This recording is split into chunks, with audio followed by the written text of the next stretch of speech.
What's been the most consistent sign of this team's mental toughness in the camp? Good question. I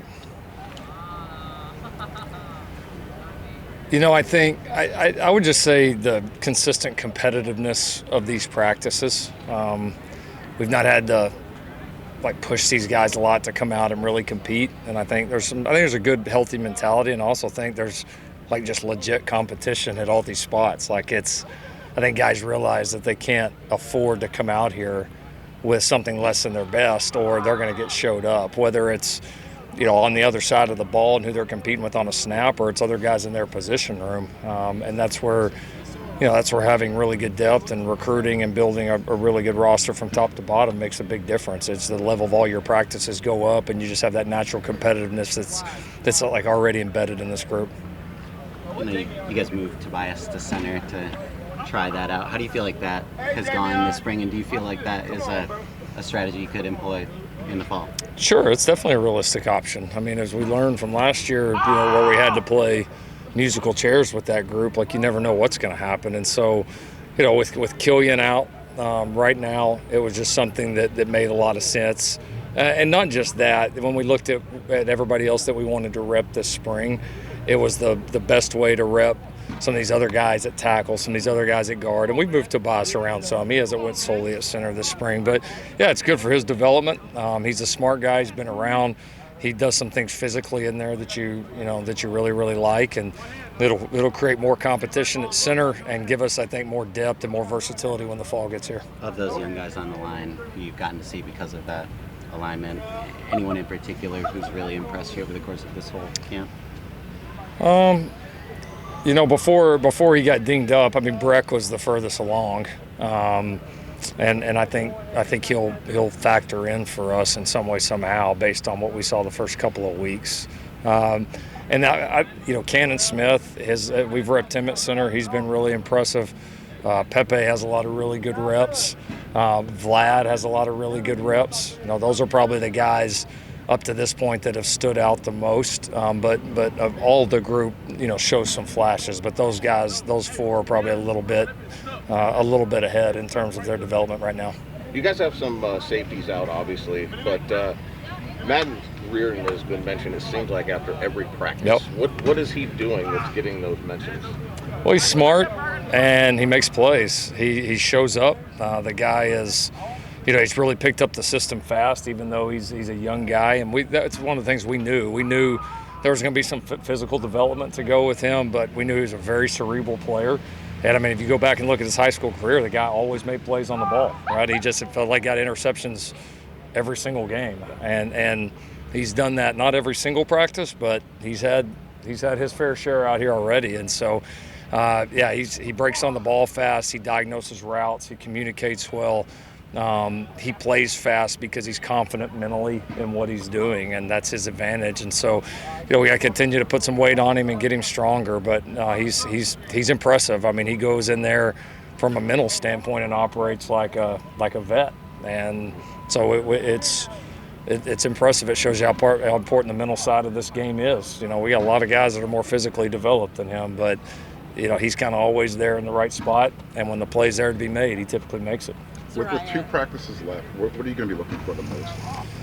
Well, we'll do some specialty situation development.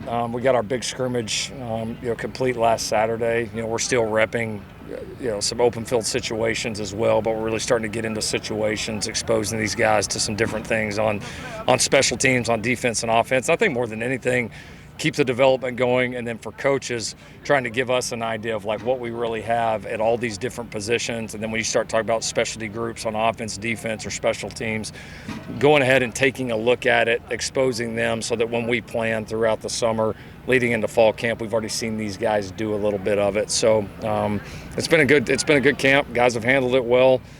We've pumped a lot of reps into a lot of guys. There's a lot of development that's happening on this field. Obviously, you want to get some great work here the next 2 days, come out healthy, and then get on to the next phase. Zariah grew up in a blue-collar town, really hardworking stuff. How do you see that kind of manifest in who he is as a person and how he plays?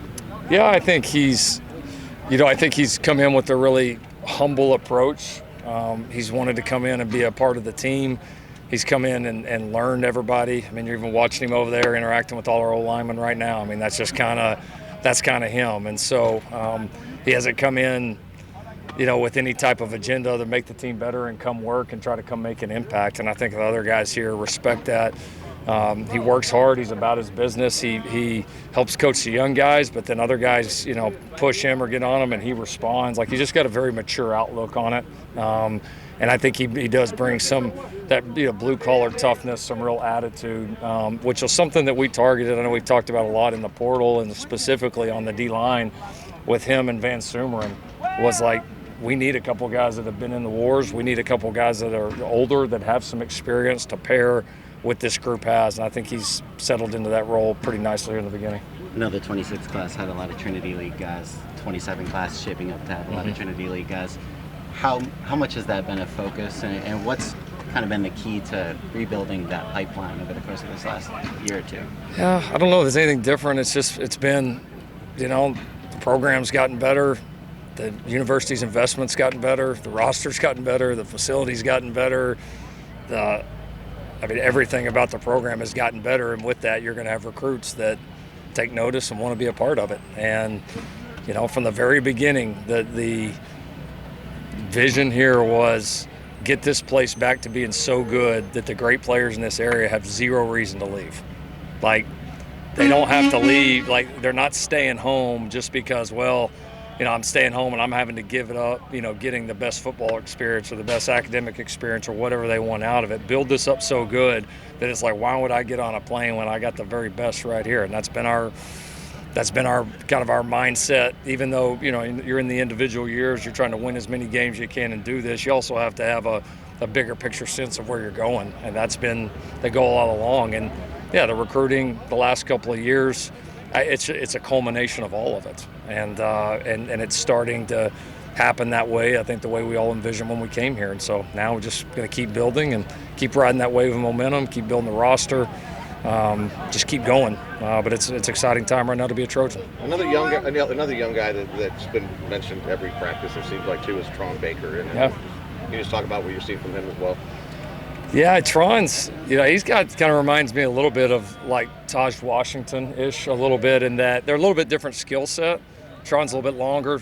Taj was probably a little bit more explosive, but they're very reliable. They're very tough. They're very smart, very dependable, make tough competitive catches. Tron hasn't missed a rep out here. He's just one of those guys kind of always there, and I think will outlast a lot of people in the way kind of that Taj did. If you remember when we got here, Taj was playing just situationally here a little bit, and we had all these other guys. And as time went on, Taj kept doing this, and a few of them fell off because of injuries or whatever. And all of a sudden you look up, and Taj was one of the best players on our team. And so Tron kind of has that early feel. He's very smart. He works really hard at it. And he's just kind of always there, kind of always competing. So as a young guy, it's been nice to see that out of him.